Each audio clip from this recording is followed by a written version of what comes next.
Tugas numpuk. Bagaimana cara mengatasi tugas kuliah yang numpuk atau tugas sekolah yang numpuk atau mungkin tugas kantor.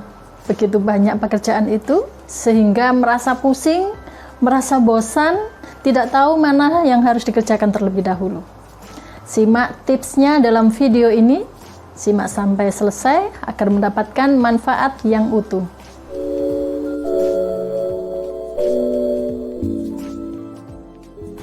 Yang pertama, ubah mindset, terutama untuk pelajar dan mahasiswa. Kadang berharap tugas itu ya sedikit saja, ya ringan-ringan saja. Satu selesai, satu tidak usah datang lagi, sehingga bisa rileks, bisa santai-santai.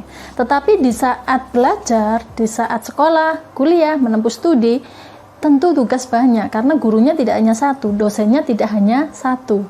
Satu dosen memberikan tugas, yang lain juga memberikan tugas. Kadang satu dosen malah 2 tugas. Jadi harapan bahwa tugas itu hanya sedikit, itu yang harus diubah. Saat menempuh studi S1, S2, S3, tetap harus siap mendapatkan tugas. Berapapun banyaknya tugas itu, saya yakin akan bisa dihadapi dengan tenang dan bisa dikerjakan di saat pikiran itu siap.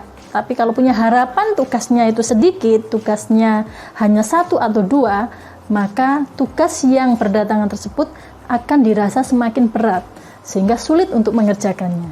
Jadi, ubah mindset. Anggap ini sebagai latihan mental, terutama untuk pelajar mahasiswa yang memiliki tugas kuliah numpuk, tugas sekolah numpuk. Nanti di dunia kerja, tugas itu juga memungkinkan akan berdatangan. Satu belum diselesaikan, sudah ngantri tugas yang lain. Apalagi tidak cukup diselesaikan dalam jam kerja, itu pun masih harus lembur. Kadang ada pekerjaan tertentu sampai harus dikerjakan di rumah karena dikejar oleh deadline. Jadi di saat menempuh studi dan menghadapi tugas numpuk, itu sebagai latihan mental.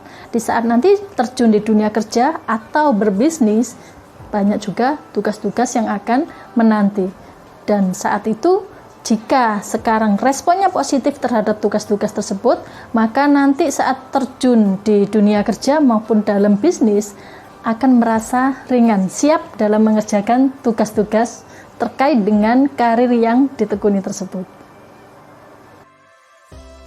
Tips yang ketiga, catat setiap tugas dan berikan nama yang memotivasi.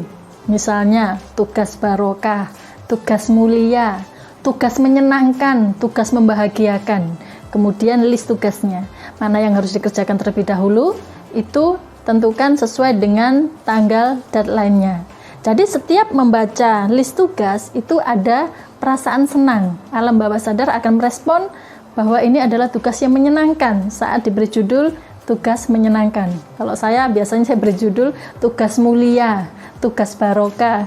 Jadi meskipun list tugasnya panjang, itu tetap ringan, tetap merasa senang. Berikan nama judul-judul dari tugas tersebut dengan kalimat-kalimat positif untuk memotivasi diri. Tips yang keempat, lupakan penundaan. Setiap tugas harus dikerjakan. Jadi kalau ditunda, maka akan semakin membebani. Usahakan setiap hari mengerjakan, setiap hari ada tugas yang terselesaikan. Meskipun deadline-nya 1 minggu, dikerjakan lebih awal, itu lebih baik. Dan sisa waktunya bisa untuk dinikmati, bersantai, tapi tugas sudah beres. Jangan dibalik, santainya di depan, tetapi dengan memikirkan tugas terus-menerus, maka kondisi santai tersebut tidak sepenuhnya santai, terbebani malahan. Sehingga harus dikerjakan, terus-menerus kerjakan. Dan memang selama menempuh studi atau kuliah, itu bagian dari proses pembelajaran. Setiap hari mengerjakan tugas meskipun deadline-nya panjang. Oke, lupakan penundaan, kerjakan segera. Sekian sharing saya hari ini, cara mengatasi tugas kuliah numpuk, tugas sekolah numpuk agar tidak pusing. Semoga semua tugas-tugas terselesaikan dan hati menjadi senang, tenang, sukses selalu.